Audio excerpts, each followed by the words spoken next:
കേരളത്തിൽ വീണ്ടും power cut തുടങ്ങി ദിവസങ്ങൾ പിന്നിടുമ്പോൾ പൊതുജനത്തിന് എന്താണ് പറയാനുള്ളതെന്ന് നോക്കാം. കോഴിക്കോട് നിന്ന് ഡെൽന ലാസർ കൂടി ചേരുകയാണ്. ഒരു ദിവസത്തേക്ക് കറണ്ട് കട്ട്, ഒരു അരമണിക്കൂറത്തേക്ക് എന്നൊക്കെ പറഞ്ഞു തുടങ്ങി. ഇപ്പോൾ ഇടയ്ക്കിടെ കറണ്ട് പോകുന്ന ഒരു സാഹചര്യമാണ് ഇപ്പോൾ നമ്മുടെ നാട്ടിലുള്ളത്. നമുക്ക് കോഴിക്കോട്ടുകാരുടെ ഒരു പ്രതികരണം തേടാം. കറണ്ട് കട്ട് ബുദ്ധിമുട്ട് തന്നെയാണല്ലോ. കാരണം വെളിച്ചില്ലാഞ്ഞാൽ നമുക്ക് വളരെ പ്രയാസമാണല്ലോ. കറണ്ട് പവർ കുറവാണ്, അല്ലെങ്കിൽ കറണ്ട് ഇതില്ല എന്ന് പറഞ്ഞതുകൊണ്ട് നമ്മൾ സാധാരണക്കാരന് ഇപ്പോൾ ഇതിനകത്ത് എന്ത് അനുഭവിക്കാനാ?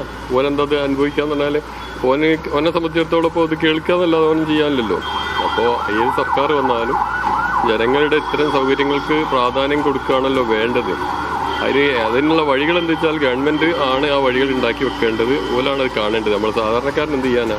ഓന് വെളിച്ചമില്ലാഞ്ഞാൽ ഓന് ഇരുട്ടിലായല്ലോ. 8:30 പോയി പിന്നെ കണ്ട് ഭയങ്കര ടാസ്ക്കാണ്. മാറണം എന്നൊരാഗ്രഹമൊക്കെ ഉണ്ട്. പഠിക്കാനൊക്കെ ബുദ്ധിമുട്ടായി അല്ലേ?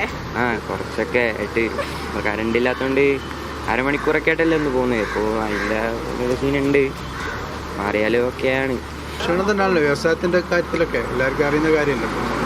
ബുദ്ധിമുട്ട് തന്നെയാണ് മുന്നോട്ട് പോകാന്നുള്ള കാര്യത്തിൽ. ഹോട്ടൽ മേഖലയാണെങ്കിലും എല്ലാം കൊണ്ടും തന്നെ ബുദ്ധിമുട്ടാണ്. കറണ്ട് പോകുമ്പോൾ ബുദ്ധിമുട്ടുണ്ടാവലുണ്ട്. പിള്ളേർക്ക് പഠിക്കാൻ കഴിയുന്നില്ല. പിന്നെ നമ്മയ്ക്കാണെങ്കിൽ ഭക്ഷണം ഞാൻ പണിക്ക് കഴിഞ്ഞ് പോയി വന്നിട്ടാണ് ഭക്ഷണമൊക്കെ ഉണ്ടാക്കുക. അപ്പം പിന്നെ തീരെ ഒന്നും പറ്റുന്നില്ല. അകത്തറ തന്നെ പിന്നെ വെറുതെ അന്നേരം സമയത്ത് വീട്ടിലിരിക്കും.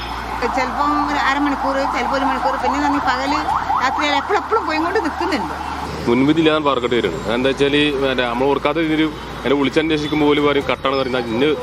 ഇന്ന ടൈം വെച്ച് ഇന്ന ടൈം വരെ കട്ടുണ്ടെന്ന് മുൻകൂട്ടി പറയുകയാണെന്നുണ്ടെങ്കിൽ നമ്മൾ അനുസരിച്ച് നിൽക്കുക. ഇത് അങ്ങനത്തെ ഒന്നുമില്ല. ഇത് ഓല് വെറുതെ കട്ടാക്കുക. ഒരു സമയമാകുമ്പോൾ കരണ്ട്, പിന്നെ കറക്റ്റ് സമയമാകുമ്പോൾ കരണ്ട് വരും. ഇതന്നെ.